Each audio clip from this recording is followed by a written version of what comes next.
প্রিয়ঙ্কা, মিহির,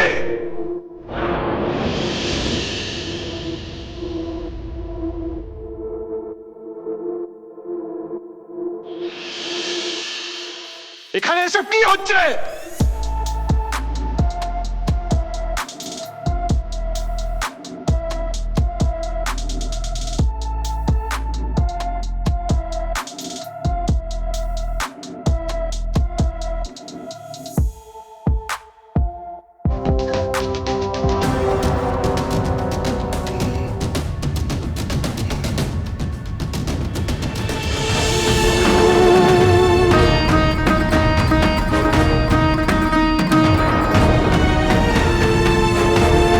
মিহির, সামলে।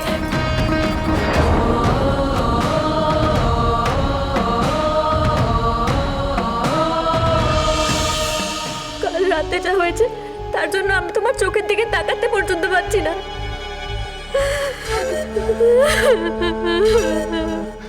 এরপর আর এই মুখ আমি আর কাউকে দেখাবো কি করে?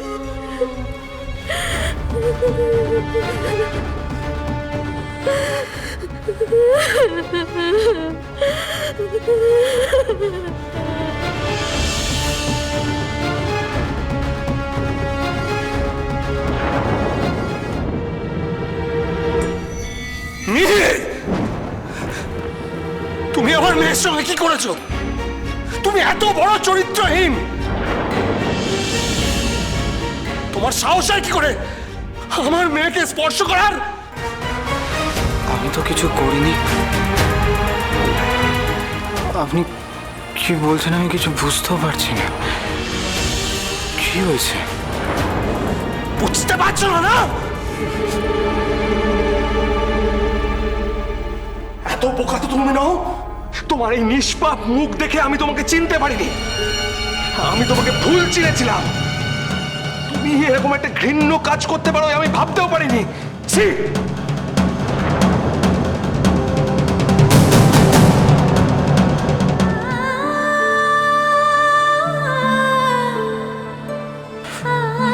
আমি সত্যি কিছু করিনি মহারাজ।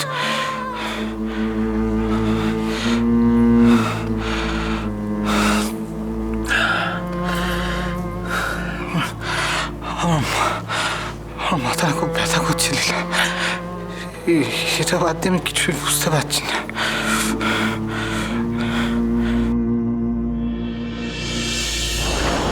বাবা, বাবা, মিহির এসব কি বলছে বাবা? ও আমার সাথে যেটা করলো তাহলে সেটা কি? আমার মেয়েটার এরকম অবস্থা কি করে হলো মিহির? আমার মেয়েটা এইভাবে কাঁদছে, কষ্ট পাচ্ছে। তুমি দেখতে পাচ্ছ না? কি করেছো তুমি ওর সঙ্গে? বলো, কাল রাতে এখানে কি ঘটেছে? বলো মিহির।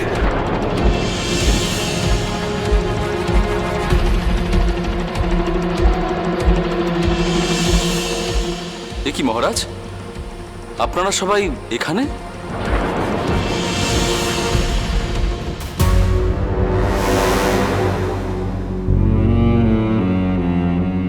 কি হয়েছে? পরিবেশ এমন থমথমে কেন? তখন আপনি কোথায় ছিলেন বাবা? কাল রাত্রিবেলা আমাদেরকে একা ফেলে আপনি কোথায় চলে গেছিলেন? মিহির, আমি তো পানীয় জলের জন্য সেই ঝর্ণার সন্ধানে গিয়েছিলাম। সে বহু দূর। ফেরবার সময় অন্ধকার হয়ে যাওয়ার ফলে আমি পথ হারিয়ে ফেলেছিলাম। হ্যাঁ, সে যাকে যাক। আরে, এই তো রাজকুমারী প্রিয়ম্বদা। মিহির, তুমি ওকে ঠিক খুঁজে বার করতে পেরেছো না? বাহ বাহ বাহ, চমৎকার। এইটা হলে আমার পুত্র। কিন্তু মহারাজ, আমি বলছিলাম যে আপনার মুখ দেখে আপনাকে খুব রুষ্ট মনে হচ্ছে। কি হয়েছে? আর আমি এখানে আস্তে আস্তে শুনছিলাম আপনি আমার পুত্র মিহিরকে তিরস্কার করছেন। কেন? মিহির যা কাজ করেছে তাতে ওকে এইখানে এই মুহূর্তে হত্যা করা উচিত। শুধুমাত্র আপনার পুত্র বলে ও বেঁচে গেল। রঘুবীর, বলভদ্র, এক্ষুনি ওকে বন্দি করো, রাজপ্রাসাদে নিয়ে গিয়ে কারাগারে নিক্ষেপ করো। ওর শাস্তি হচ্ছে যাবজ্জীবন কারাদণ্ড।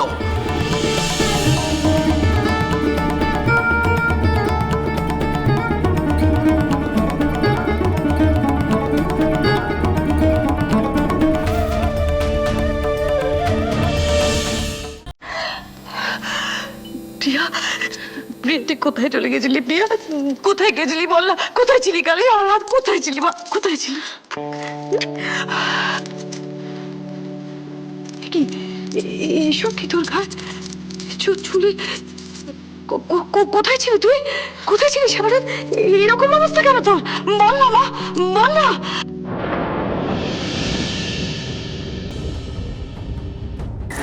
মহারাজ, মহারাজ,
তোমাদেরকে তো বারবার বলছি, ছেড়ে দাও আমাকে।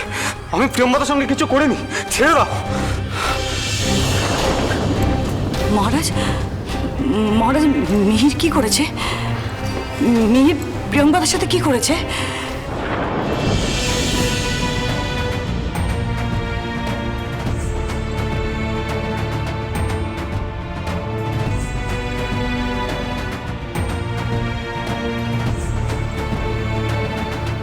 দিদি ঠাকুরন, প্রিয়ম্বদাকে ভেতরে নিয়ে যাও।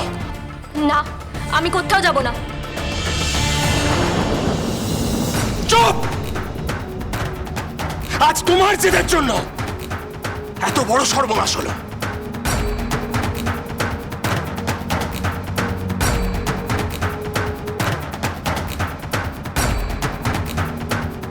ও, যা সর্বনাশ হওয়ার হয়ে গেছে।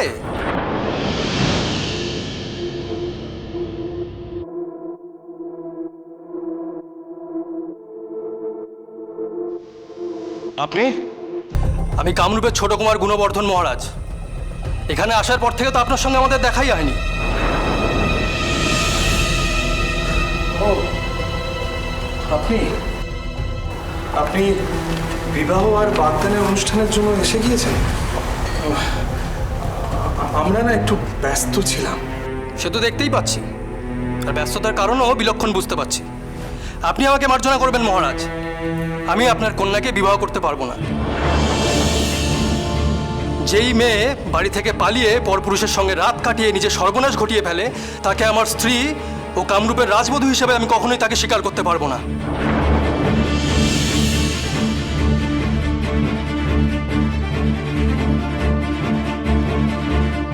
কুমার গুণবর্ধন, এ আপনি কি কথা বলছেন? এই যে আমার কন্যার অপমান, আমার রাজ্যের অসম্মান। যে রাজ্যের রাজকুমারী দুশ্চরিত্রা, যার পিতা তাকে শাসন করতে পারে না, সেই রাজ্যের আবার মান মর্যাদা। হ্যাঁ,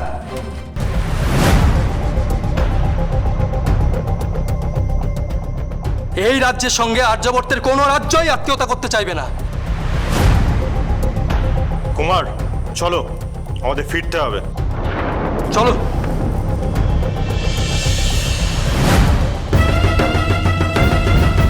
কুমার, আমার কথাটা শুনুন একবার। আপনারা যা শুনছেন সব মিথ্যে, এগুলো সব মিথ্যে। আরো শুনুন।